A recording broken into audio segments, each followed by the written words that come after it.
1-may kuni Toshkent shahrining Yakkasaroy tumani Qo'shbegi ko'chasidagi Texnopark hududida joylashgan Sintafon ishlab chiqaruvchi sexda yong'in ro'y bergani haqida xabar berilgandi. Ushbu yong'in natijasida 2 kishi halok bo'ldi, 5 kishi jarohatlandi. Bu haqida Favqulodda vaziyatlar vazirligi xabar berdi.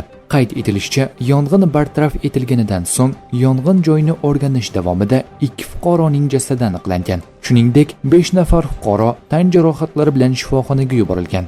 Yong'in ishlab chiqarishda texnologik jarayonning buzilishi oqibatida yuzaga kelgani taxmin qilinmoqda. Yong'inni bartaraf etishga 11 ta asosiy, 6 ta maxsus turdagi yong'in o'chirish texnikalari jalb etilgan. Yong'in oqibatida sexning taxminan 700 kvadrat metr maydonidagi tom, shifta va mahsulotlari yonib zararlangan. Mazkur holat yuzasidan dastlabki tergov oldi surishtiruv ishlari olib borilmoqda.